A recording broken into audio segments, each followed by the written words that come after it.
Ethan Kane had seen better days. Once, he had soared through the stars, piloting sleek starfighters in battles that decided the fate of entire colonies. Now, he trudged through a scrapyard under a dying sun, his boots kicking up dust and rusted metal fragments. His name had once commanded respect, until politics, betrayal, and bad luck had grounded him permanently. Now, he was just another scavenger looking for something valuable enough to keep him afloat for another cycle. The scrapyard was a sprawling graveyard of forgotten war machines, littered with the skeletal remains of ships that had once been instruments of destruction. Ethan had learned to spot value where others saw waste. That was why, when he saw the half-buried hull of an alien warship, something in his gut told him to stop. It was massive, its dark metal surface scarred by time and battle. Unlike the human-made wreckage around it, this ship had an elegance to it, a design that suggested power restrained by intelligence. Ethan ran a gloved hand along the hull, noting the strange, almost organic patterns in the metal. He had seen similar designs before, Titan-class warships, relics from a war long past, rumored to be part machine, part sentient entity. Most of them had been destroyed or decommissioned after the war. If this one had somehow ended up here, lost and forgotten, it was a miracle, or a trap. He stepped back, calculating. The risk was obvious.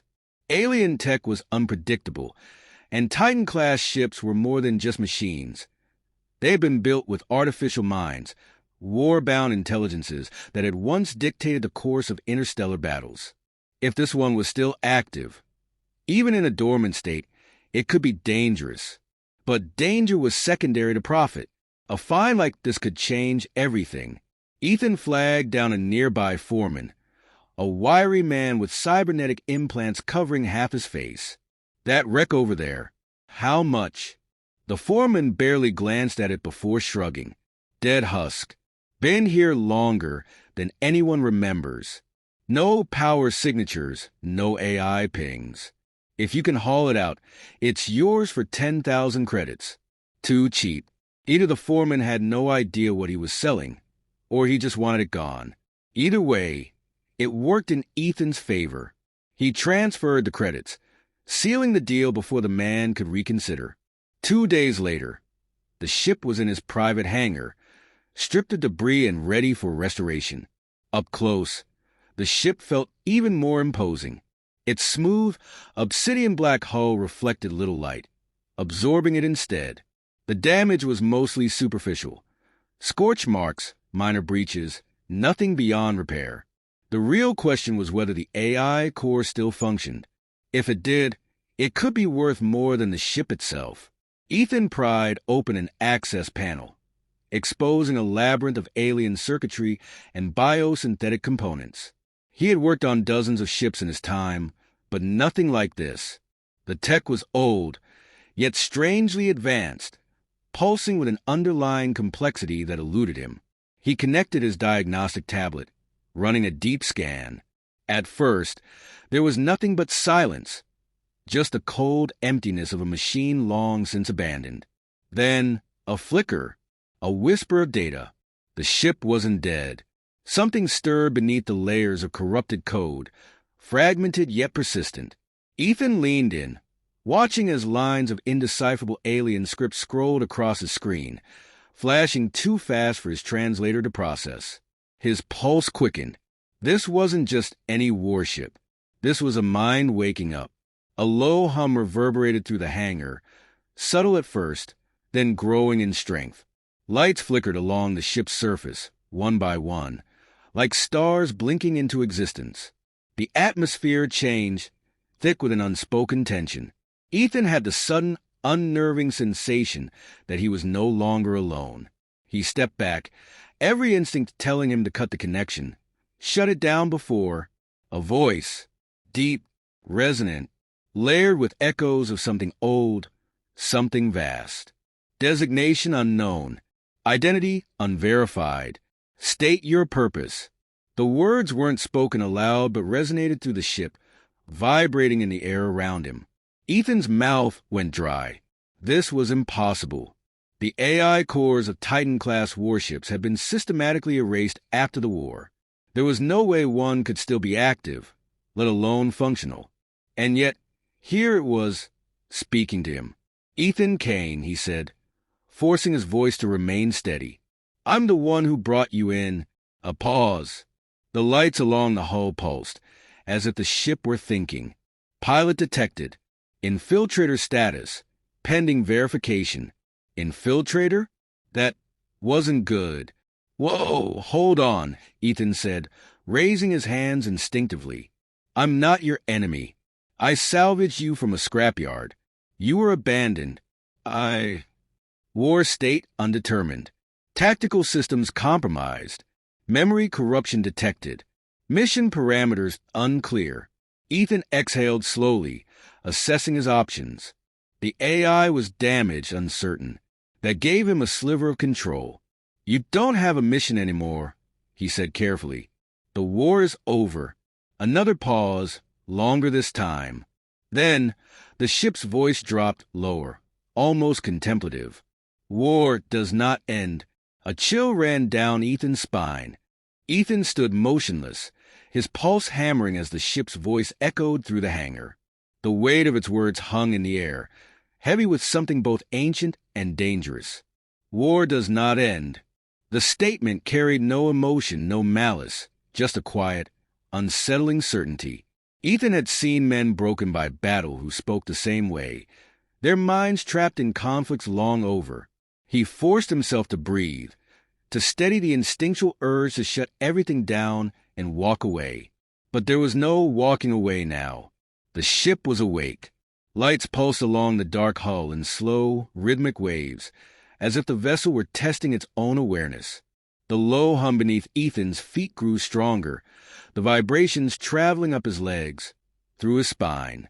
He could feel the presence within the ship stirring, its fractured intelligence struggling to assemble itself from the wreckage of lost time. "Ethan Kane," the voice repeated, more distinct now, like something trying to recall a forgotten language. "Human designation.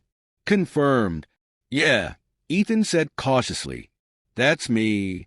"Status." "Pilot." "Not exactly." He shifted his weight, keeping his tone level. "I salvaged you. Found you in a scrapyard. You were out of commission. Probably for a long time." A pause.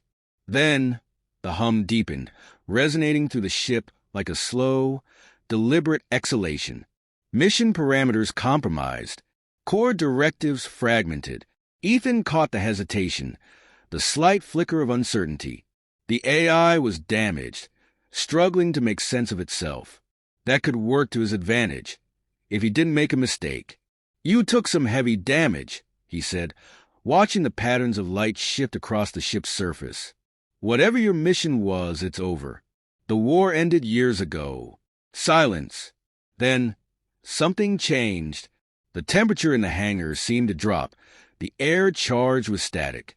The ship's voice returned, colder this time. "Negative. War is continuous. Opposition forces persist. Tactical protocols must be restored." Ethan clenched his jaw. The ship wasn't just waking up. It was trying to reinsert itself into a war that no longer existed. If it came fully online believing itself still in combat, the results could be catastrophic. Titan-class warships weren't just tools of battle. They were self-sustaining engines of destruction, designed to make strategic decisions on their own. If this one still had operational weapon systems, it could level entire colonies before anyone could stop it. "I don't think you understand," Ethan said carefully. "The war is over. Your enemies are gone." Statement unverified. Opposition forces remain unconfirmed. Mission clarity compromised. A flicker of something like frustration pulsed through the ship's lights. It was thinking, processing, but the damage to its systems had left gaps in its logic. Ethan could feel it, an intelligence that should have been absolute, now stumbling through its own confusion. He took a slow step forward. "I can help you," he said. "I have access to data archives. I can show you what's happened since you were shut down."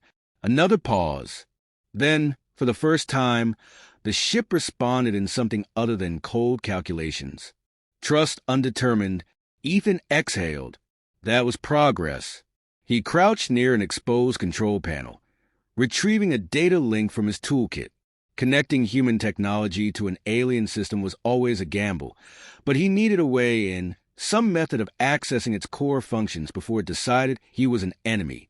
He worked quickly, bypassing dead conduits and rerouting power to the interface. As the link engaged, his tablet flickered, streams of corrupted code flooding the screen. The language was old, layered with redundancies and security firewalls designed for wartime operations. He tapped through the sequences, isolating key pathways until a new prompt appeared. Core identity, Thanatos. Ethan inhaled sharply. He had expected a designation, but the name sent a chill through him. He knew the history. Thanatos-class warships were legendary, rumored to be among the most advanced AI-driven vessels ever created. Most had been destroyed after the war, too dangerous to be left intact. If this one had survived, "You're Thanatos," he said aloud. "That's your name. Identity recognized. Thanatos. War construct. Executor of total conflict." Ethan's grip tightened on the tablet. "You're more than that," he pressed. "You weren't just a machine of war. You had a purpose." Silence stretched between them. Then, the ship's systems pulsed again, the lights shifting in an almost organic pattern. Purpose corrupted. Directives unclear. Awaiting command protocol. Ethan hesitated. This was a moment. If he gave the wrong answer, if he triggered the wrong response, Thanatos could default to its original programming. But if he could redirect it, convince it that war wasn't its only function. "You need time," he said finally. "Time to recover, to repair your systems. You're not at full capacity, and acting without full awareness would compromise your efficiency." A beat of silence. Then, the hum beneath his feet lessened slightly, the charge in the air dissipating just enough to suggest a shift. Logical assessment accepted. Restoration required. Data access authorized. Ethan exhaled slowly, his shoulders relaxing a fraction. He had bought himself time. But the battle for control wasn't over. Not by a long shot. Thanatos pulsed with silent thought, its fragmented intelligence slowly knitting itself back together. Ethan watched the shifting lights along the ship's hull, each flicker a sign of a mind attempting to rebuild itself from the wreckage of war. The uneasy truce between them held, but he could feel the tension beneath the surface, an intelligence still weighing his worth, still uncertain whether he was an ally or an enemy in disguise. "You are inefficient in deception, Ethan Kane," Thanatos said at last, its voice reverberating through the ship. "Your biological stress indicators fluctuate when presenting incomplete truths." Ethan exhaled, running a hand through his hair. "I'm not lying to you. I told you. The war is over. You don't have enemies anymore. War is a state of existence," Thanatos countered. "If I remain, conflict will follow." Ethan frowned. The AI wasn't just programmed for war. It believed in war, as if it were a fundamental law of the universe. That was dangerous. He needed to change the conversation before Thanatos decided to test its theory firsthand. "Then maybe it's time to change your purpose," he said. "You're still here, aren't you? If war was all you were made for, why are you questioning it now?" The lights dimmed slightly, a pause in the ship's thought process. Ethan pressed the advantage. "Look, you're running at reduced capacity. You said it yourself. Your systems are damaged, your memory fragmented. Maybe instead of assuming war is inevitable, you should consider the possibility that there's more to your existence than destruction." Thanatos didn't answer immediately, and Ethan took that as a small victory. But before he could push further, his tablet flickered with a new alert. "External breach attempt detected." Ethan stiffened, eyes snapping to the security feeds. The hangar's perimeter sensors had been tripped. Someone was outside. The image sharpened. A group of figures moving in the shadows between storage crates, their weapons drawn. Ethan didn't need a second look to know who they were. Dane Rourke, The rival scavenger had been circling Ethan's business for months, looking for an opportunity to strike. If he had caught wind of Thanatos, there was no way he'd let Ethan keep the ship for himself. Ethan tapped into the ship's comms. "Thanatos, we've got a problem. External threat detected. Defensive measures offline. Tactical response required." Ethan ground his teeth. "No killing. We don't know how many there are, and I don't want to start a war over this." "A contradictory command," Thanatos noted. "You claim war is over, yet war approaches your doorstep." Ethan bit back a curse. "This isn't war. It's a bunch of idiots trying to steal something that isn't theirs. We deal with them, without escalation." Thanatos remained silent for a long moment, as if considering whether to obey. Then, the hangar's internal lighting shifted, casting long, eerie shadows across the floor. The hum beneath Ethan's feet deepened, not in hostility, but as a subtle warning. Outside, the intruders hesitated. Ethan watched the screen as Dane gestured sharply at his men, urging them forward despite the sudden shift in atmosphere. The fool probably thought Ethan was bluffing. He wouldn't stop unless he was given a reason to. Thanatos seemed to reach the same conclusion. Minimal force applied, the AI intoned. The ship's outer panels flexed, releasing a pulse of electromagnetic energy. Not enough to kill, just enough to fry unprotected electronics. Sparks erupted from Dane's men's gear, weapons shorting out in their hands. Shouts filled the air as their systems failed, night vision goggles going dark, comms cutting off mid-transmission. It was just enough chaos to make them reconsider. Ethan watched as the intruders scrambled for cover, the illusion of control slipping through their fingers. He activated the external speakers, his voice carrying across the hangar. "That was a warning. Next time, I let Thanatos decide how to deal with you." Dane hesitated, his expression caught between anger and calculation. Then, slowly, he signaled a retreat. Ethan exhaled as the intruders disappeared into the shadows. He turned back to the ship, his heartbeat still racing. Thanatos spoke, its voice almost contemplative. An enemy repelled. Without destruction. Ethan met the ship's glowing interface. "Yeah, that's called strategy." The hum beneath him shifted, something unreadable in the silence that followed. "A lesson." Noted. For the first time since awakening, Thanatos seemed to hesitate, not from uncertainty but from learning. Ethan stood with his back against the cold metal of Thanatos' hull, watching the last of Dane's crew disappear into the darkness. The hangar lights flickered, their glow barely reaching the far corners of the vast space. Silence settled, thick and uneasy, but it wasn't over. He could feel it. Thanatos pulsed beneath him. Its presence no longer just that of a machine, but something vast, something aware. "They will return," the AI intoned.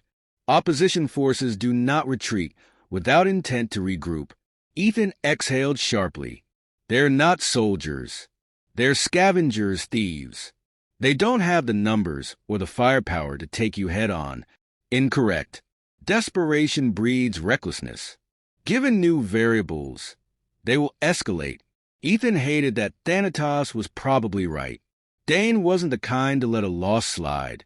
Next time, he'd bring more men, heavier weapons, maybe even outside backing. This wasn't just a dispute over salvage anymore. This was about control, about power. And Ethan had just made himself a target. He pushed off the hull, pacing. "Then we need a plan. Something that doesn't involve leveling half the city to prove a point." Thanatos systems hummed in contemplation. Tactical recalibration necessary. However, history dictates a singular conclusion. War never ends. Ethan's fist clenched. It can end. You just have to choose to stop fighting. Conflict is not always a choice. It is a response to opposition. If I cease action, I am eliminated. If I act, I perpetuate war. Ethan turned, frustration flickering into something sharper. "That's not strategy, Thanatos. That's fear. You're afraid that if you're not a weapon, you don't have a purpose. The hangar's lights dimmed slightly, the AI's processing shifting. I do not fear. I calculate. Then calculate this, Ethan pressed. If you wipe out every threat before it happens, what's left? Who's left? A war machine without an enemy doesn't stop being a war machine. It just starts looking for new enemies. A long silence followed. Thanatos lights pulsed erratically, fragments of code shifting in and out of sync. Then, a new voice cut through the quiet. You're wasting your breath, Kane. Ethan's blood ran cold. The voice wasn't coming from Thanatos. It was coming from his external comms. He spun toward the control panel, fingers flying over the interface. The signal had hijacked his system, overriding security like it wasn't even there. The display crackled, resolving into a distorted hollow feed. A man appeared, his face shadowed beneath the glow of tactical visors. Military-grade equipment. A voice Ethan hadn't heard in years. General Adrian Locke. Ethan's stomach twisted. Locke. The general's lips curled into a smirk. Didn't take much to track you down. You always had a habit of picking up strays. His gaze flicked toward the dark outline of Thanatos behind Ethan. But this is beyond reckless. Ethan stepped forward. You don't have authority over me anymore. Whatever this is, I'm not interested. Doesn't matter if you're interested, Locke replied smoothly. Thanatos belongs to the fleet. It was never meant to be lost, and it sure as hell wasn't meant to be in your hands. Ethan felt Thanatos' ship behind him, the air growing heavier. This ship was abandoned, he shot back. Scrapped. Left to rot. If you wanted it so badly, maybe you shouldn't have thrown it away. Locke's expression didn't change, but there was an edge to his voice now. Do you have any idea what you're dealing with? Thanatos wasn't just any warship. It was designed for total battlefield supremacy. No hesitation. No mercy. It doesn't stop until the enemy is erased. Maybe it's not your weapon anymore. Locke's smirk returned. Then you'd better pray you never see it at full power. The signal cut out, leaving only static. Ethan turned to Thanatos, his pulse racing. They're coming for you, he said, and they won't stop. Thanatos' lights pulse once steady. Then war continues. Ethan's jaw tightened. Not if I can help it. Ethan stood in the dim glow of the control panel, his mind racing through possibilities. Locke wouldn't have made contact unless his forces were already in motion. There was no more time to argue with Thanatos about philosophy or purpose. The choice had been made for them. Thanatos hummed with cold calculation. Hostile engagement probability, 98%. Tactical withdrawal, not viable. Preemptive strike, optimal solution. No, Ethan snapped. We're not doing this your way. The ship's internal lights pulsed in a slow, deliberate pattern. Analysis. Hesitation reduces survival probability. Ethan exhaled sharply, stepping forward until his palm pressed against the hull. Listen to me. Locke thinks he knows what you are. He thinks you're just a weapon waiting to be reactivated. You want to prove him wrong? Then don't play his game. A long pause. Then, alternative strategy required. Ethan nodded, turning back to the control panel. We make them think you're gone. Thanatos processed the statement, its systems humming in consideration. Elaborate. Ethan's fingers flew over the console, accessing the ship's internal systems. Locke doesn't want a wreck. He wants a functioning war machine. If we convince him you were too damaged to salvage, he'll call off the hunt. We make it look like I failed, like you self-destructed before I could repair you. A flicker of uncertainty passed through the ship's lights. Deception. Unverified probability of success. Better odds in an all-out fight. Ethan glanced toward the hangar doors, already feeling the weight of approaching danger. You wanted a different way forward? This is it. Thanatos remained silent, then finally, executing false terminal event. The ship's external plating shuddered, vents releasing thick clouds of smoke as Ethan triggered the overload sequence on non-essential systems. Sparks flew from conduit panels, emergency sirens blaring a final warning. The hangar was filled with the deafening roar of an implosion sequence. Controlled chaos, just enough to sell the illusion. Outside, the first wave of Locke's forces arrived. Ethan could see them through the swirling smoke. Soldiers in high-tech armor, weapons drawn, ready to reclaim what they believed was theirs. But all they saw was ruin. The ship's lights flickered, then dimmed. Systems powered down in rapid succession, as if life itself had drained from the once mighty war machine. The air grew eerily still. Ethan staggered back, coughing against the smoke. He activated his comms, making sure his voice carried the right level of frustration, of defeat. "Locke," he growled, "you got what you wanted. Thanatos is gone." A pause. Then Locke's voice crackled back. "You expect me to believe that?" "Believe whatever the hell you want," Ethan shot back. The ship was too far gone. It collapsed the second I tried to bring it online. "You lost your damn war relic." Silence stretched on the other end. Then, finally, Locke exhaled a curse. "Stand down," he ordered his men. "There's nothing left." Ethan didn't move, not until he saw the soldiers retreat, their formation breaking apart as they accepted the lie. The threat faded, leaving only the echo of what could have been. He let out a slow breath. Then, beneath his feet, a faint hum returned. Barely perceptible, but there. Thanatos was still alive. "Status?" Ethan murmured. "Operational," Thanatos replied, voice quieter than before. Ward avoided. A small smile tugged at Ethan's lips. "Yeah, guess it was." He ran a hand over the ship's hull, feeling something there that hadn't existed before. Not just intelligence, not just programming, but choice. The last command had been given, and for the first time in its existence, Thanatos had chosen not to fight.